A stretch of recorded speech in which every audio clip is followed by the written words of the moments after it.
Hi, Joseph Ligman, aka Kemanggi Vlog, and welcome sa YouTube channel ko. For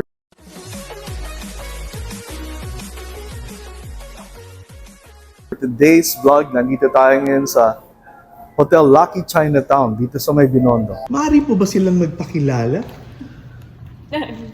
Hi, I'm Geneva Tanay. I'm the guest service supervisor. So, currently by 5 years, working na ako sa Hotel Lucky Chinatown. And I'm Pretty Rose Galeno. So, I am guest service officer here. I'm already working 2 years na din po sa hotel industry, sir. How do you find your work, ma'am, dito sa hotel? Very happy. Siyempre po, sir, nakakasalamuhan natin yung mga different guests, mga international, local. How do you find your experience dito sa hotel? so much experience. So, syempre, iba-ibang guests na nakakausap namin. Na-challenge kami sa mga Chinese guests. Pero yun nga, happy kasi sa years of experience, sobrang fruitful ng life. Paano fruitful? Ano yung challenge, ma'am?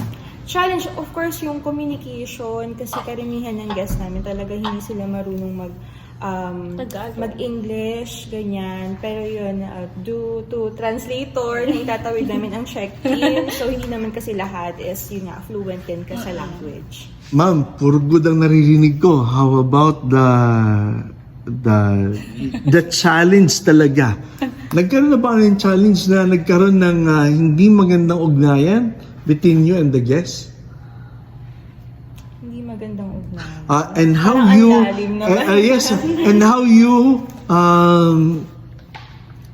paano yung resolve? Paano yung natawid? Actually, mostly lang naman ng challenges namin pag sa mga Chinese or other other lahi. Pag mostly sa Chinese, yung mga smoking guests namin. Yes. So, yung mga smoking guests kasi, syempre, medyo mabigat din naman para sa kanila yung mga penalty. So, ayun, yun lang siguro yung negative side pagdating sa kanila. Bukod doon sa smoking, ano pa yung nakukumit nilang paglabag sa batas ng hotel? Maybe checking out na hindi dumadaan sa lobby. Yun di ba? Paano yung pagka nag-check out na hindi dumadaan sa... Hindi pa nila nababayaran ng bill? Oo, may mga instances po talaga ganyan, dumediretso na lang sa baba. Siguro kasi andun yung communication ulit, medyo na-hassle sila kasi nga hindi nila ma-express kung ano yung gusto nilang sabihin, baka hindi nagkakaintindihan.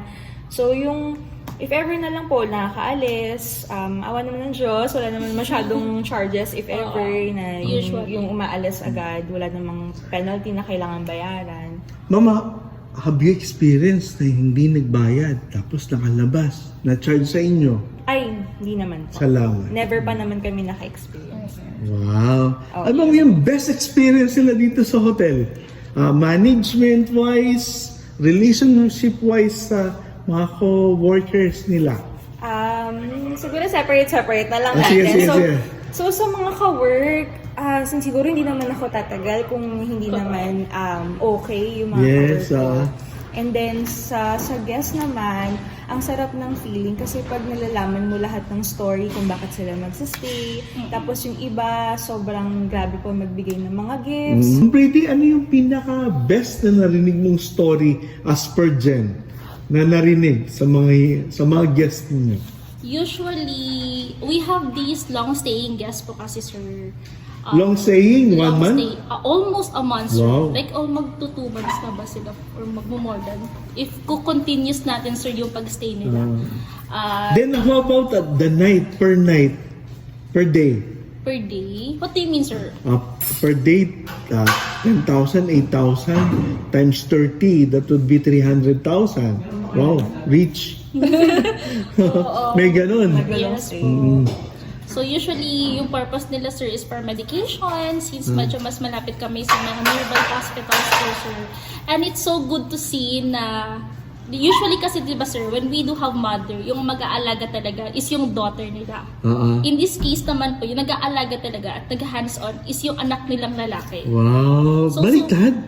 super maalaga po siya. Actually, Chinese to? no, it's a Filipino po, sir. Wow, Filipino Yes. culture, grabe. Kasi very Totoo. hospitable po talaga. At saka yung balik panahon niya sa mother niya. Kasi Wow. siya nagpalaki sa kanya. Then ngayon, dahil yung mother niya naman yung alagain, parang give up na yung work niya. Nakaka-touch, ano? Nakaka-touch, oh. Opo. Oo, sa'yo, Ma'am Jen. Yung experience mo, Yes. Actually, ano siya, yun nga, yung isa sa balikbayan namin na guest. Actually, ilang beses na siyang bumabalik pag talagang nadala siya sa Pilipinas. So, parang every 2 years, 1 year, umuwi kasi siya. So, nagsistay sila for like 2 months. So, it's a couple, couple tapos yung isa is, yung husband niya is foreigner. So, medyo matanda na rin kasi. And then, every time na nagkakakwentuhan kami, may mga bagong stories. And then, yun nga, yung mga anak daw nila. Parang, in short, retired na sila sa work. So, talagang nagbabakasyon na lang for leisure, ganyan, for enjoyment ng Fiesta na po. Oo. Yeah. Buhay, ano? Yes, and every time napupunta sila at babalik sila sa ibang bansa, laging nag-iiwan sila ng something sa amin. Ma'am, ganito. The best experience you have, tapos yung talagang masasabi niya sarili, no? Awakening. Talagang birth sa inyo na bagong-bago na you're about to experience new horizon sa inyo sarili. Sa'yo, Ma'am Pretty, Ma'am Jen. So, sa work side, like Oo. yung in general, sir, Yes. siguro yung naabutan ko, sir, yung pandemic. Yes. So, yun yung parang nag-start talaga ako na ma-challenge sa lahat ng mga bagay-bagay. Kasi during that time, we're blinded kung paano kami magsisimula. So, thankfully naman, wala naman kaming, kumbaga, anong tawag doon, layoff na nangyari sa hotel, yung parang nagtanggal ng staff, nagbawas, ganyan. So, during that time, syempre, yung safety, nandun yung nag-worry ka, pero kailangan mong pumasok kasi, syempre, pag thankful ka na lang din kasi may work ka pa that days, tapos yung malayo ka sa family, hindi malayo, parang hindi mo sila nakakasama araw-araw kasi kailangan mo magstay na lang sa hotel, kasi yun yung part ng policy. So, yun talaga yung nagpa-challenge sa akin, parang nagpamulat sa akin na hindi lang siya basta work. Kumbaga kailangan mo siyang haluan ng dedication, ng passion, tsaka yung care din sa mga kasama mo. Grabe, Ma'am, ang lalim. Yes, Dedication. and I thank you. Grabe. Dedication, passion. Oo, yun Dedication talaga. na passion ko, sir. O, Ma'am, sa'yo, Ma'am Pretty. Ako siguro sir, yung challenge ko is, right now sir this month and last month. So, I already lost one friend, Wow. worker. Bakit? Ano yung loss? Yeah, lost in this industry, in this company. Syempre, they already resigned, they need to grow for another Yeah. life. Salamat. Kala ko dead, ma. Dead. Oo nga ako. Hindi naman. For me, ano lang siya. growth. Kasi, iba kasi, di ba sir, na almost every shift, kapalitan mo siya. Yes. Every shift kayo magkaka-endorse, Yes, makakasama. Now, again, siya naman yung aalis. So, it's really a challenge na, kumbaga siya si Miss Jan kasi sir, siya yung parang walking history ng HLC since May siya yung- institutional memory sa Yes. hotel. Kasi siya Yeah. kasi yung parang pre-opening talaga, sir. Yes. So, kumbaga, alam niya lahat ng daloy ng Hotel Lucky Chinatown. So, pag nawala siya, so parang, okay, parang mapipilayan kasi you're back to zero again. Another, parang kumbaga, mag-step up na naman tayo kasi mawawalan na naman siya. May mga procedures, paano na naman ba? Wow. Parang ganun lang naman, sir. That's really a challenge. Yung mga taong maiiwan ko. Wow. Lalo na pag nasanay kang, they're always there for you. Ay, ma'am, ganito. Ano mapapayo mo kay Ma'am Pretty? Ang payo ko lang, hindi lang naman siya yung, naranasan ko din naman kung ano yung naranasan niya. Kumbaga, magtiwala ka sa sarili mo. Wow. Kasi, nandyan ka sa posisyon mo para din makita mo kung ano yung mga kailangan mo pang Matutunan. Wow, talaga naman. So, baga, kasama na yun. Part ingredients yan ng work life. May mga umaalis, may mga dumadating. So, take it as challenge mo this time na baka kaya andito pa ako kasi may kailangan pa ako. Wow. Ma'am, how do you feel na yung sa advice ni ma'am?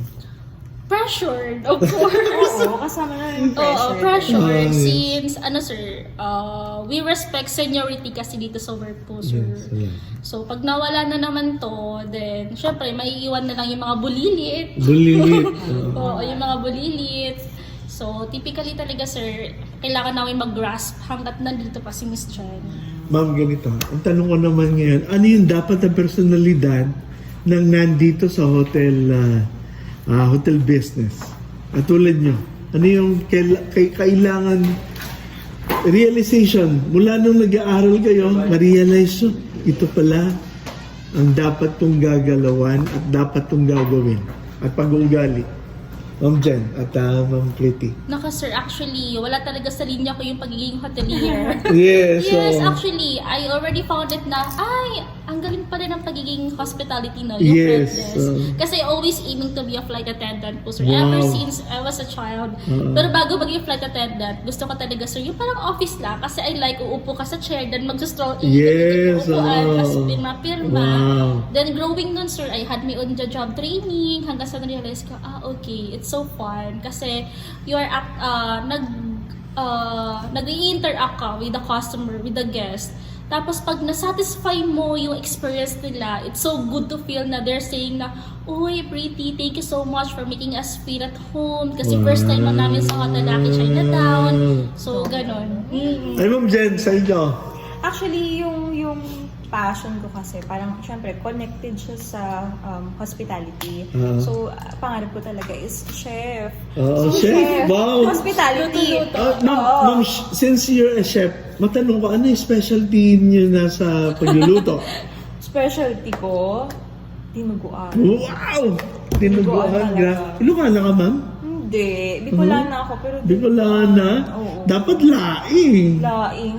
Medyo, parang easy na lang sa amin yung mga Wow! Easy pa yun, sir. Diba? Easy na yung mga gata. Pero yun nga, so chef, parang ang layo. Pero feeling ko talaga dito rin talaga ako Nag-grow. nag-grow. Ma'am, ganito. Sa ganitong industry, ano yung mapapayo nyo sa kanila? Kung i-enter sila, yung sa mga audience natin, sa hotel industry, ano yung dedication, personality, character, traits? Sige pa. Ano yung mapapayo nyo, ma'am? For me, usually naman, napapansin ko din naman when some of the mga new generation, yung mga bagong graduates, they always put in the resume, can work under pressure. Yun talaga, di ba? Under pressure? Yeah, di ba? Tama naman. Yes. Paano yung Example. na, mama? Ano yung pressure sa'yo? Yung pressure, kasi if ever, mag-isa ka lang mag-duty, you have arrival of like 40 arrivals. Wow, 40 super arrivals? pressured yun pag if ever nagsabay-sabay silang mag-arrive. So dapat kahit papano, kahit pressured ka, dapat organized ka pa na sa Yes. trabaho mo. So also dapat sa hospitality industry, dapat malakas yung loob mo, sir. Patience, yun talaga. Dapat mahaba yung pasensya mo. Kasi, hindi naman, sir. Actually, hindi naman dapat maganda, sir. Actually, Hindi, sir. I mean na presentable. Yes, presentable. Naka-make, how do you carry yourself? Ganun. Yes po, sir. Kasi usually, napapansin ko lang din naman, kung medyo you're not that well informed kung paano mo gagawin yung task mo as a GSA, then you do have a guest in front of you. O GSA ulit, sabihin mo ang Guest GSA. service associate. Yes, So for dito. that, Front desk.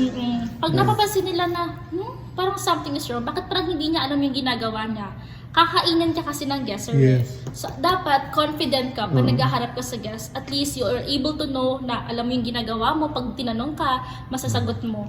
And always, for me, kung may mga information kang hindi mo alam, you always have to check, verify first before you proceed na, ay, wala po ma'am. Ay, hindi po. Dapat verify mo muna, double check mo muna.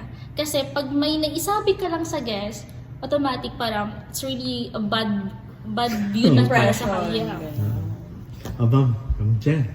Ako yung ma-advise ko sa mga Papasok. yung ipapasok sa mga newbies, ganyan.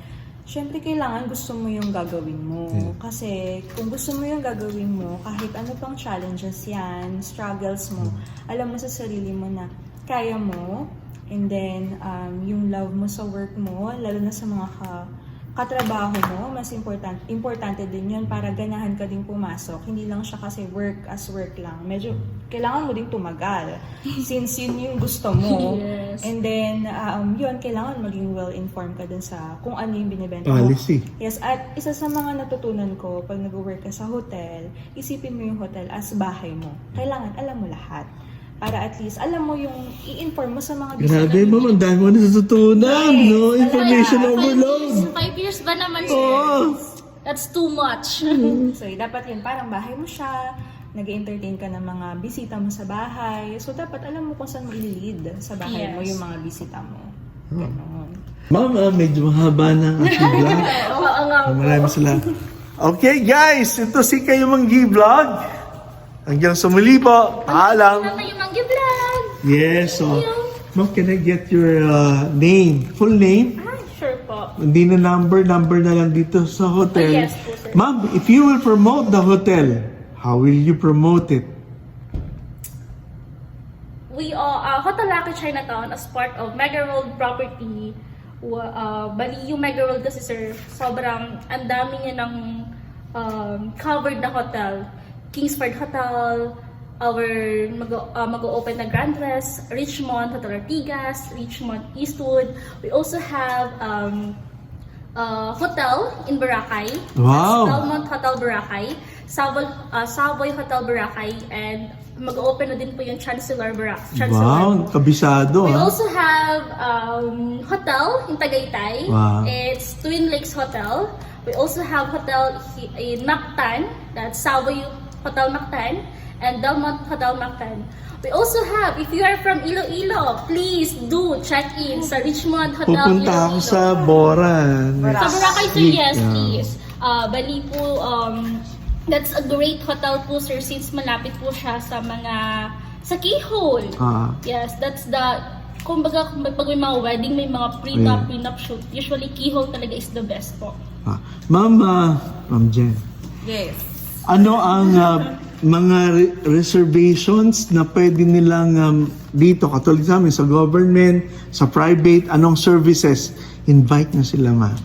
Government and private. Actually, sir, the advantage of Hotel Lucky Chinatown talaga is yung high ceiling namin na function halls. Yes, so nakita ko yan.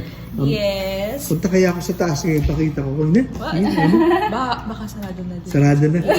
Oo, pero ayun sir, bali syempre, as yung sa Hotel Lucky Chinatown itself, come visit Hotel Lucky Chinatown because we do have a lot to offer.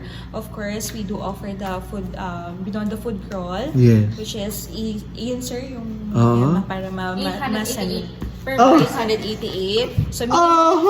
5 bucks. Yes.